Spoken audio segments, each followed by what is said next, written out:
মেহমানের সামনে কতি পারলেই মনে হয় বাসে যায় পিঠা বানাও, ঘরে কি আছে না আছে সেটা জানার কোনো দরকার নাই। মেহমানের সামনে আমি যদি বলি যে না এই জিনিসটা নেই, তাহলে মেহমান মনে করবে যে এই বউটা খুবই খারাপ, এই বউটা মনে হয় আমাকে খাওয়াতে চায় না বলে নেই। আর বিটা মানুষ বেশিরভাগই এরকম, সবসময় মানে মেহমানের সামনে ভাবে জ্বালায় একেবারে এই যে বানাও ওই যে বানাও ওই যে বানাও এরকম করতেই থাকে। কিন্তু আসলে কিন্তু আমাদের কাছে জিজ্ঞেস করা উচিত গোপনে যে ঘরে কি এগুলো আছে, থাকলে সেগুলো বানানোর কথা বলা যায়। আর যদি না থাকে তাহলে কি বানানোর কথা বলা যায়। তো যাই হোক, এই যে দেখেন কি সুন্দর করে আমি গুড় দিয়ে আর চাউলের গুঁড়ো দিয়ে এবার পিঠা বানাবো। এই যে ছোটো ভাইটাকে নিয়ে আসতে ফ্যান ঠিক করার জন্য, তো সে ফ্যান ঠিক করতেছে আর এখানে আমি পিঠা বানাতে চলে আসছি। শুধু চাউলের গুঁড়োর ভিতরে একটু রেশনের আটা দিছি আর হচ্ছে গরম পানি দিয়ে গুড় দিয়ে লবণ দিয়ে একদম গোলা তৈরি করে নিছি। এইবার তো ভয় করতেছে যে পিঠেটা ঠিকমতো হয় কি না হয়। পিঠে যদি না হয় তাহলে তো আর করার কিছু নাই। আর হলি তো আলহামদুলিল্লাহ, হলি তো খুবই ভালো লাগে, খুশি লাগে। তো মাশাআল্লাহ পিঠা কিন্তু হয়ে গেছে, সুন্দর মতোই ফলছে। আর এই ফুলাফুলি পিঠেগুলোই কিন্তু মানুষের সামনে দিতে অনেক ভালো লাগে, নিজের কাছে গর্ব গর্ব লাগে, মনে হয় আমি খুবই সুন্দর পারি, খুবই ভালো পারি। আসলেই মনে হয় ভালো পারি পিঠাটা বানাতে, কারণ তো আমি তো ভিডিও ছাড়ি সবাইকে, আপু খুব সুন্দর হয়েছে, আপু খুব ভালো হয়েছে। তো কেমন হয়েছে আমার পিঠে বানানো অবশ্যই কমেন্ট করে জানাবেন। তো আমি বানাতেই আসি পিঠা।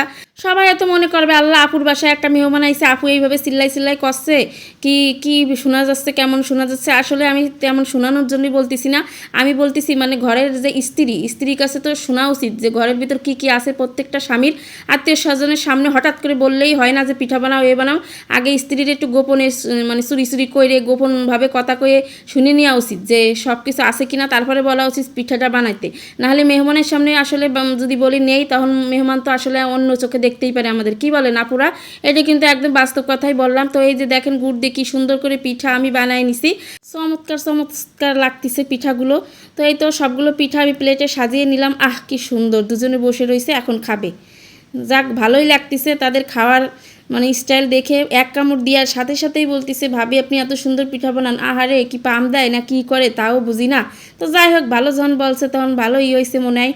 তা আমি কইলাম যে দুইজনে মনের আনন্দে খাইতে থাকে না, আর এদিকে আমি কাজ করতে থাকি, কারণ পিঠাটা বানানোর পরে কিন্তু রান্নাঘরটা একদম বিশ্রী হয়ে যায়। সেইগুলো করতে কিন্তু আবার বেশ সময় লেগে যায়।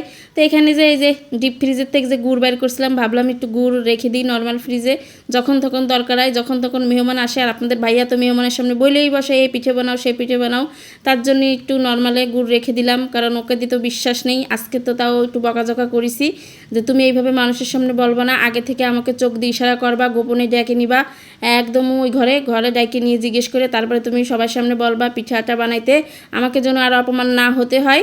তো আজকে তো সব কিছু ছিল বলে অপমান হতে হয়নি, যদি না থাকতো তাহলে বলেন তো কেমন হতো।